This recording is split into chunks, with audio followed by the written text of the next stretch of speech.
Hello students, welcome to the PNT coaching classes learn easily and smartly.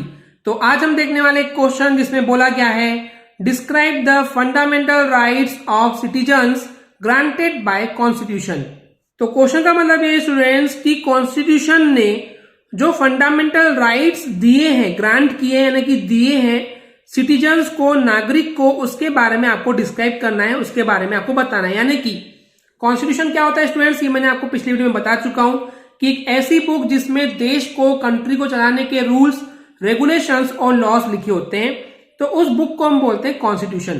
तो उस constitution ने हर नागरिक को कुछ फंडामेंटल राइट्स यानी कि अधिकार दिए हैं। वो क्या है आज की इस वीडियो में देखेंगे। तो चलिए करते हैं स्टार्ट। तो सबसे पहले फंडामेंटल राइट्स क्या हैं, क्यों हैं, चलिए देखते हैं। तो बेसिकली स्टूडेंट्स फंडामेंटल राइट्स जो है वो इसेंशियल है, बहुत ज्यादा जरूरी है किसी भी नागरिक के ऑलराउंड डेवलपमेंट के लिए, यानी कि उस नागरिक का, उस सिटीजन का हर तरीके से डेवलपमेंट हो, हर तरीके से विकास हो, उसके लिए फंडामेंटल राइट्स, फंडामेंटल अधिकार जो है वो बहुत ज्यादा जरूरी होते हैं। उसके अलावा इंडिया के कॉन्स्टिट्यूशन में हर नागरिक को कुछ फंडामेंटल राइट्स जो है वो प्रोवाइड किए गए हैं, प्रोविजन किए गए हैं, दिए गए हैं। तो इस केस में अगर इन अधिकार का वायलेशन होता है, उल्लंघन होता है, या फिर कोई इन नियमों को, इन अधिकारों को तोड़ता है, तो उस केस में हर नागरिक जो है वो अप्रोच कर सकता है, पहुंच सकता है हाई कोर्ट में या फिर सुप्रीम कोर्ट में शिकायत लेकर के कि बेसिकली किसी भी पर्टिकुलर राइट का जो है वो उल्लंघन हुआ है, वायलेशन हुआ है। तो उस केस में जो सुप्रीम कोर्ट है या जो हाई कोर्ट है वो आपको सपोर्ट प्रोवाइड करेगा और जो भी लीगल एक्शन है वो लेगा उस शख्स के लिए जिसने वो वायलेशन किया है। तो बात आती है वो कौन से राइट्स हैं जो कि कॉन्स्टिट्यूशन में लिखे हुए हैं, वो कौन से हैं, चलिए देखते हैं। सबसे पहला राइट है राइट ऑफ इक्वलिटी, यानी कि इक्वलिटी का मतलब होता है समानता, तो सभी को समानता का अधिकार है।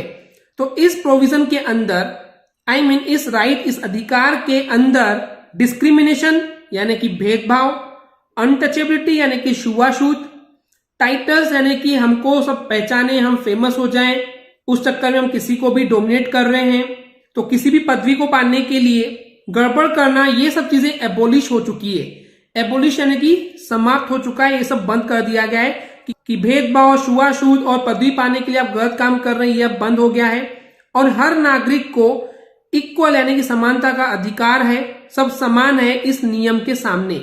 यहाँ पे बिफोर का मतलब पहले नहीं है, इसका मतलब है कि लॉ के सामने, इस राइट ऑफ इक्वलिटी लॉ के सामने जो है वो सारे ही नागरिक जो है वो इक्वल है, समान है। एंड इस राइट ऑफ इक्वलिटी के अकॉर्डिंग सभी नागरिकों को इक्वल अपॉर्चुनिटीज यानी कि समान, एक जैसे अपॉर्चुनिटी, एक जैसा मौका मिलेगा, चाहे वो गवर्नमेंट सर्विस हो, सरकारी नौकरी की बात करें या किसी भी चीज में। उसके लिए कहीं पे भी भेदभाव या डिफरेंस नहीं किया जाएगा कि वो कौन से रिलीजन का है, यानी कि कौन से धर्म का है, कौन से कास्ट का है, वो मेल है या फीमेल है, इन चीजों पे डिपेंड नहीं करता है, सब इक्वल है इस राइट टू इक्वलिटी के अकॉर्डिंग। ओके स्टूडेंट्स, बात करते हैं सेकेंड राइट की। सेकेंड राइट है राइट टू फ्रीडम, यानी कि आजादी का अधिकार, सब आजाद है। तो इस राइट के यानी कि इस अधिकार के अंदर क्या प्रोविजन दिए गए हैं, इस प्रोविजन में यह बताया गया है कि हर नागरिक, हर सिटीजन जो है उसको कुछ भी बोलने, स्पीच करने और उसके आइडियाज को एक्सप्रेस करने, यानी कि उसके आइडियाज, उसके विचारों को व्यक्त करने के लिए अधिकार दिया गया है। उसके अलावा वो शांतिपूर्वक, पीसफुल यानी कि शांति से मीटिंग कर सकता है, कोई भी ऑर्गेनाइजेशन यानी कोई भी कंपनी को फॉर्म कर सकता है, बना सकता है। उसके अलावा वो कहीं पे भी ट्रेवल कर सकता है, घूम सकता है, उसकी भी आजादी है। कोई भी बिजनेस करने की उसको आजादी है इंडिया के अंदर, इंडिया के किसी भी हिस्से में।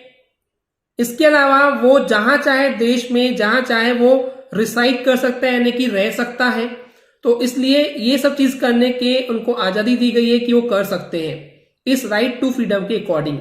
थर्ड राइट है राइट अगेंस्ट एक्सप्लॉयटेशन। एक्सप्लॉयटेशन क्या होता है?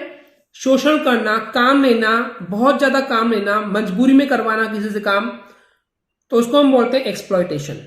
ओके, तो इसके विरुद्ध भी अधिकार है। कैसे? हर नागरिक को यह अधिकार है कि वो उसके खिलाफ जो एक्सप्लॉयटेशन हो रहे हैं, जो शोषण हो रहे हैं, उसके खिलाफ वो अपनी आवाज, वॉइस को रेस करे, उठा सकता है।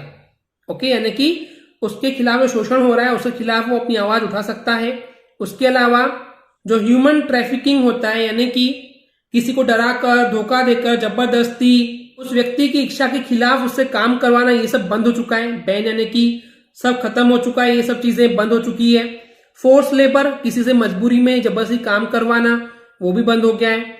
To employ children below 14 year, यानी कि 14 साल से बिलो यानी कि छोटे बच्चों से एम्प्लॉय करवाना, काम करवाना, फैक्ट्रीज में, माइंस में यानी कि खदानों में, या कोई भी खतरनाक काम, ये सब बंद हो चुके हैं। तो ये है राइट अगेंस्ट एक्सप्लॉयटेशन।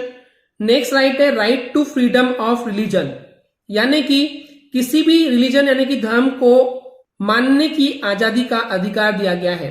तो क्योंकि स्टूडेंट्स इंडिया जो एक सेक्युलर स्टेट है, धर्म निरपेक्ष स्टेट है। सेक्युलर का मतलब हमने पिछली वीडियो में समझाया था कि सेक्युलर क्या होता है कि आप किसी भी धर्म को मान सकते हैं, एंड इसी वजह से हर नागरिक को अधिकार दिए गए कि वो किसी भी रिलीजन को, किसी भी धर्म को फॉलो कर सकते हैं, यानी कि मान सकते हैं। उसके अलावा उस धर्म को मानने वाले हर इंसान को यह अधिकार दिया गया है कि वो उस धर्म के लिए इंस्टीट्यूशन यानी कोई भी एक मंदिर टाइप का बना सकते हैं एंड उनको मेंटेन कर सकते हैं। ओके स्टूडेंट्स, आई होप इतना तो क्लियर हो गया होगा। नेक्स्ट राइट है right to culture and education. Culture मतलब जो संस्कृति है भारत की, और एजुकेशन यानी शिक्षा पाने का अधिकार हर किसी को है। यानी कि इस राइट के प्रोविजन में यह बताया गया है कि जो हर नागरिक है इंडिया का, उन्हें अधिकार है कि वो अपने लैंग्वेज यानी भाषा को बचा सकता है, अपने स्क्रिप्ट यानी कि लिपि, आलेख, ग्रंथों को प्रोटेक्ट कर सकता है, बचा सकता है, कल्चर को, अपनी संस्कृति का जहां उल्लंघन हो रहा है उसको भी बचा सकता है।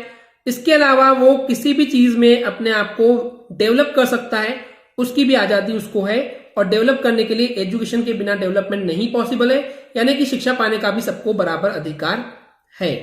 Okay students, and the last right is right to constitutional remedies. Remedies का मतलब होता है उपचार करना, इलाज निकालना, हल करना।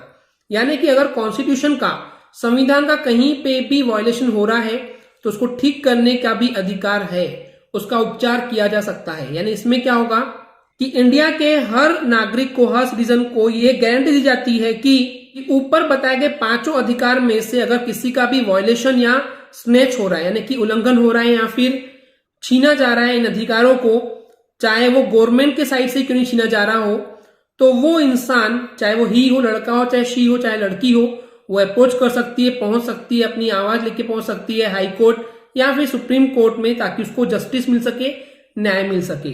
ओके स्टूडेंट्स, इतना क्लियर है। लेकिन इन राइट्स को अगर इमरजेंसी की कंडीशन हो, आपातकाल यानी कोई सीरियस कंडीशन आ गई हो, तो उस केस में इन राइट्स को, इस अधिकार को खत्म कर दिया जा सकता है, निलंबित किया जा सकता है, बर्खास्त किया जा सकता है, सस्पेंड यानी कि खत्म कर देना कुछ समय के लिए। जैसे कि अभी आपको पता होगा अभी कोरोना चल रहा है तो हमको बाहर घूमने का अधिकार नहीं है, तो क्योंकि इमरजेंसी की सिचुएशन है इसलिए हम बाहर नहीं जा सकते। अदरवाइज जब सब ठीक हो जाएगा तो आप कहीं भी जा सकते हैं, कोई रोकने वाला आपको नहीं है। ओके स्टूडेंट्स, आई होप आपको ये क्लियर हो गया होगा। अगर आपको हमारी वीडियो से कुछ भी सीखने मिला या नॉलेज मिला तो प्लीज हमारे चैनल को सब्सक्राइब कीजिए एंड वीडियो को लाइक जरूर करें। आज के लिए इतना ही, थैंक यू।